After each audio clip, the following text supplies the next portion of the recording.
Kaka-cancel ko to. Medyo sketchy yung ano. Yung mo kinancel, loko-loko. Scam to.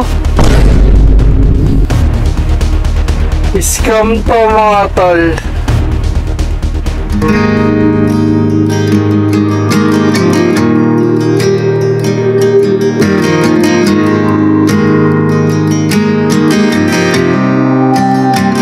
Anahan Street. Perfect. Kaya to. Ma'am, good morning po. Sa alala mo po? Ayun. Yeah.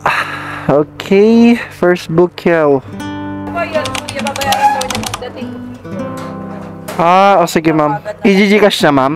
Opo, picturean ko lang muna sa ngayon. Sige ma'am. Ang init. Init ma'am. Lang na tamang tao pinagbibigyan ko. Oo. Check nyo rin plaka ma'am. Doon ka ba sa gilid, kuya, o parang... Sige ma'am. Ay!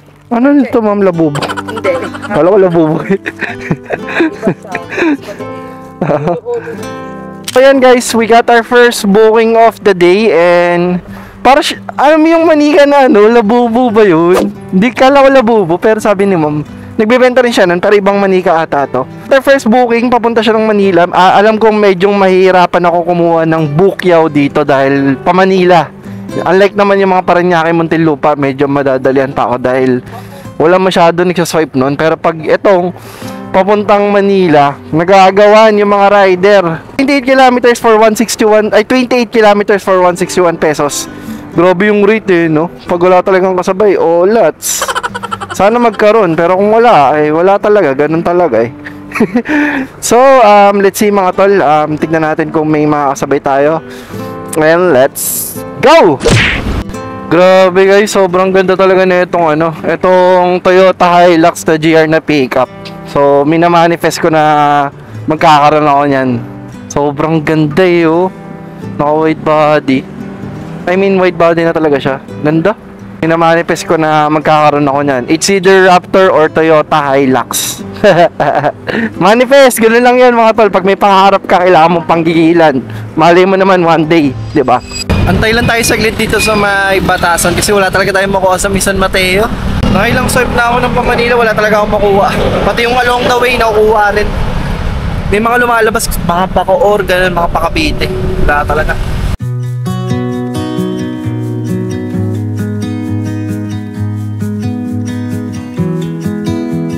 Alright guys, so nakarating tayo dito sa may drop-off. Ba, 12 sir.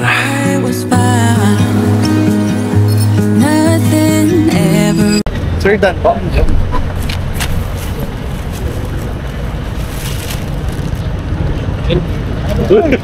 Ano yan? Thank you. 160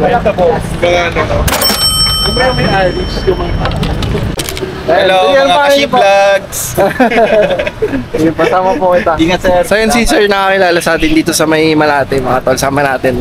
Let's go. After nga yan, dahil walang booking na matino na papasok, kumain muna tayo. Tapos lang natin kumain mga tol.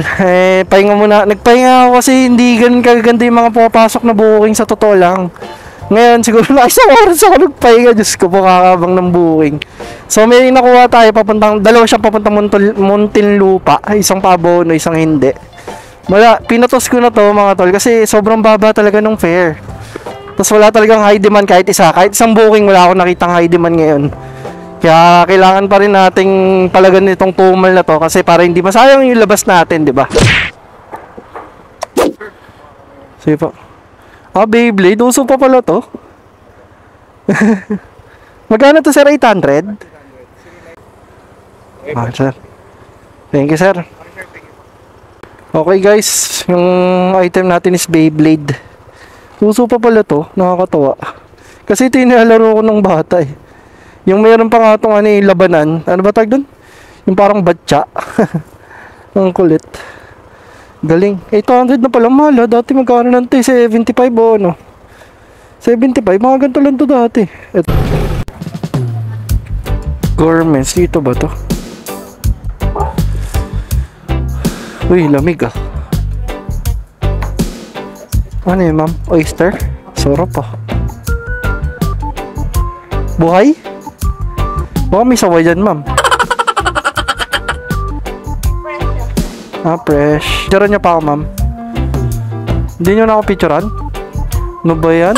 Gusto ko pa naman. Okay na. Okay na, guys. Ito na. Oyster ang papadala. Yeah. Isang Beyblade, isang oyster. Wala tayong makuha ano. Nakakainis. Wala tayong makuha pooling para 3. Ganda sana to may pooling eh. Para malaki-laki yung pera natin.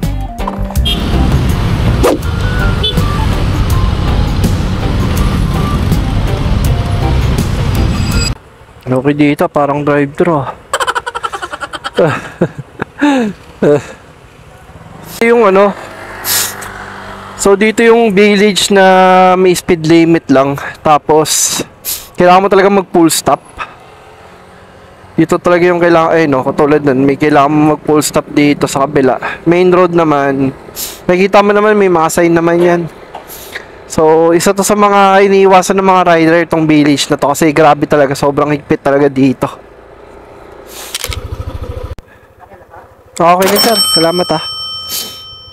163. So on the way tayo dun sa may isang drop off natin mga tol. Na-drop na natin yung itong ano, itong isa.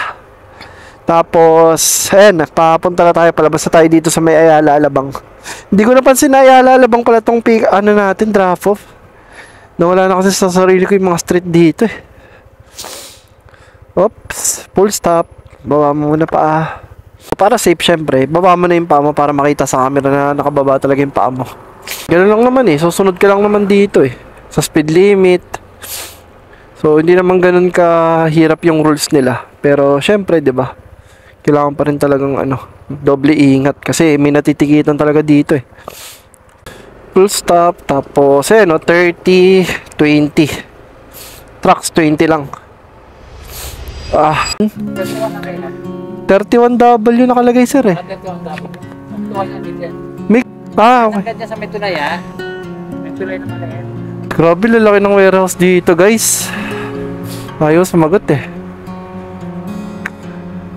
So kakanan ako dito. Ano lang sir, plus 10 lang po kasi sa gate. 229 plus, ay wait na sir. 800 kuha mo. Ay, op, ma po. Ay, thank you sir. Okay lang po. Thank you po. So, ayun guys, bali na drop na natin. And naka-ano rin tayo dun ha. 392, naka 400 din tayo mga tol. So ayun mga tol, pahinga muna tayo dito sa may Muntinlupa. Grabe yung mata ko. And ayun, grabe yung ano ngayon, grabe yung baba ng rate ngayon. Sobrang baba ng rate. Dami sana ng booking kaso yung rate, sobrang baba. So, may nakilala sa atin dito sa may Muntinlupa. Pangalan mo tol? Jason Andres. Sir Jason, shout out Sir Jason. Shout out mo na! Hello, shoutout sa nakakuha ng maleta ko. Sana may balik. Nalaglagan daw siya ng maleta. Nagbayad siya ng 5,000. Kung kawawa naman, no, magkano na yung rate tapos 5, magbayad ka. Ito pa na kami. Guys, shoutout pala kay Sir Motoders ba yun? So, shoutout sa iyo tol. Maraming salamat sa inyong support ha. Ang baba talaga yun ng rate. Actually, ito talaga yung ano eh. Ito yung sinasabi ko sa inyo na hindi lagi na maganda yung booking kailangan mo or may mga araw talaga na matumal. I mean, hindi naman matumal pero hindi ganun kaganda yung mga rate na lumalabas na kahit i-double book, triple book mo eh ano talaga, mababa talaga. Okay, sige sir. 220. Sige sir.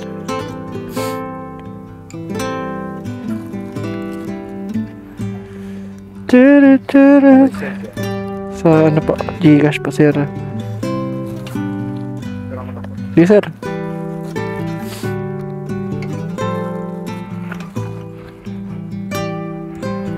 So ayan mga tol, bali nakuha tayo ng Bukyaw. Papunta siya ng Pasig. Tapos may nakuha akong Patagig. Along the way lang naman din. Doon din naman yung daan ko. Abono to. Abono rin to na 800. Saan ba daan natin dito?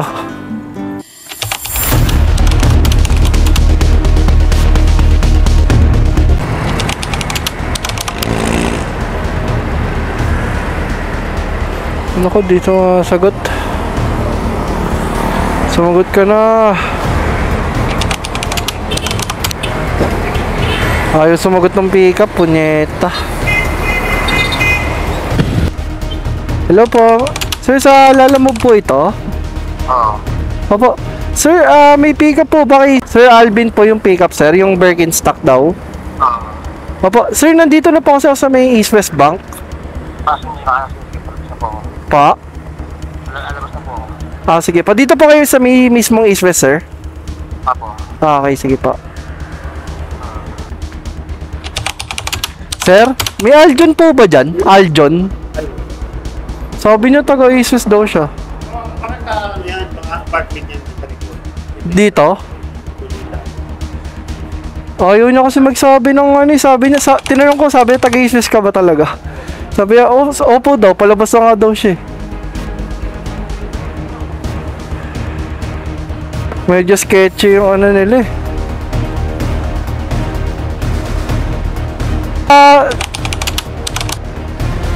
Okay, sige sir. Pero sa East West ba kayo, sir? Sabi kasi ng warranty, hindi na pala kayo taga dito, sir. Saan ba kayo banda, sir? Para punta ko lang kayo sa bahay niyo, sir. Bakit ka usap?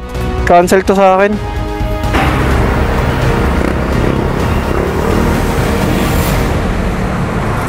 Tiyo mo, kinancel, loko-loko. Scam to. Scam to, mga tol. Ayun, no. Scam, dira. Sino mga inaano nila, kaya dapat mga tol, pag mag-abono kayo, double check talaga. Kasi hindi masayang lang oras ko. Pero okay lang, at least hindi ka na-scam, di ba? Double check talaga mga tol. I-double check nyo, tawagan ninyo kung sa talaga pwesto. Tapos huwag kayo mag-abono.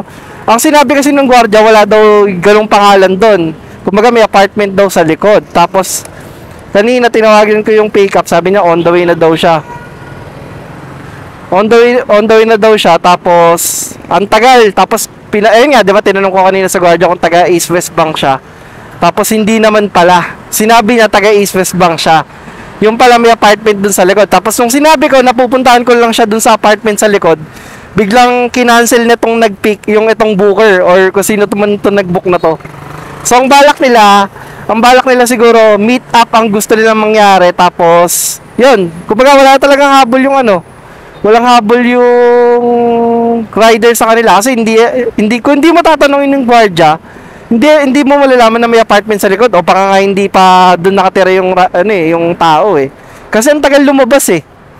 So sobrang kupal po ninyo kayong mga nagbo-book kayo ng mga scammer kayo. Kumbaga parang alam niyo yun, kawawa na nga yung mga rider sa biyahe eh. Tapos gaganyanin niyo pa, 'di ba? So wala, scam to mga tol. Scam yung pangalawang booking natin. Basta mga tol, pag mag-abono kayo, ingat-ingat na lang kayo, double check lagi always kasi ako talaga nagdo-double check talaga ako, hindi ako papayag na tag dito. Hindi ako papayag na meet up, yun talaga yun lang yun mga tol. So okay nang magkano lang kitain ko kaysa mabudol ako ng malaki, 'di ba?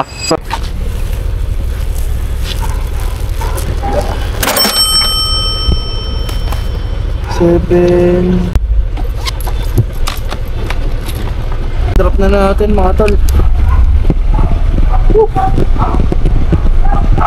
So kita-kits muna tayo sa bahay mga tol. Siguro magbibiyahe muna ako ng walang camera. Tapos mamaya may pag-usapan tayo regarding dun sa scam. So yun guys, balikan niyo po kasi na to. Grabe yung pagod ko kagabi. Kumaga parang nakuha na tayo isang booking bago umuwi. Tapos umuwi na tayo. Tapos parang kumita lang ata tayo dun. Naka 500 to 600 lang ng buong araw.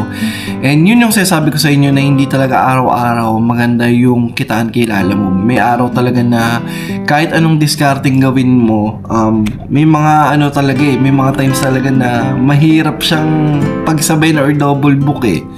So yun, katulad kahapon nagkaroon tayo ng scam and gusto ko lang i-share sa inyo yung muntikan ng scam na mangyari sa akin. Bali nag-book kasi yun si sir, paabono siya ng 800 pesos tapos sinend pa nga niya yung Birkenstock or yung chinelas na gusto niyang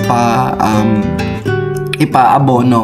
Tapos tinanong ko yung pick up, tinanong ko yung nag-book, yung drop off, kung sa mismong pwesto ba talaga. Sabi niya pwesto daw. Tapos sabi niya East West Bank daw.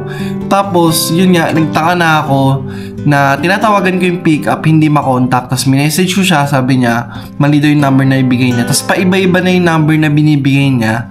So dun pa lang medyo nag-ano na ako eh. Nung natawagan ko yung pick up, sabi niya, kinonfirm ko pa, taga East West Bank siya, taga East West Bank ka daw talaga siya. Ngayon, di ba, nakita ninyo. Ngayon, pumunta ako doon sa may security house, or yung security doon sa may pinto ng East West. Wala daw ganong pangalan. And baka daw sa may likod ng East West Bank, or doon nakatira daw, parang ganon. Tapos yun nga, nung kinausap ko siya, sabi ko, kasi ang tagal eh. Sabi ko, sir, ako na lang ba yung pupunta sa inyo? Siya nagalit. Tapos yun nga, parang, sige, bahala ka. Tapos binabaan ako. Nataranta pala ako nung drop-off. Parang yun yung ano nila, yun yung mga isasawi nila para mataranta yung rider eh. Parang inaano niya ako, matagal pa ba, ganito, ganyan. Tapos bigla niyang kinancel nung nalaman niyang pupuntahan ko na lang yung pick up. So, grabe, sobrang daming scammer talaga naggago. Lagi nyo tatandaan, double check nyo yung lugar. Huwag kayong papayag ng meet up. Double check nyo kung magkano yung talaga yung value ng item. Tapos, basta maisip nyo naman yun, mararamdaman nyo kung sketchy talaga yung client. Basta double check nyo kung may conversation ba sila, ganito, ganyan. Basta number 1 rule ko sa inyo, huwag kayong magpipick up ng meet up. Dapat pwesto or kung talagang doon nakatira. So, yun lang mga tol. And yun, maraming salamat kung nakapit dito. Don't forget to comment, like, and subscribe kung nagustuhan mo mga ganitong content. And this is Ship Vlogs. See you next vlog, everyone. Peace out.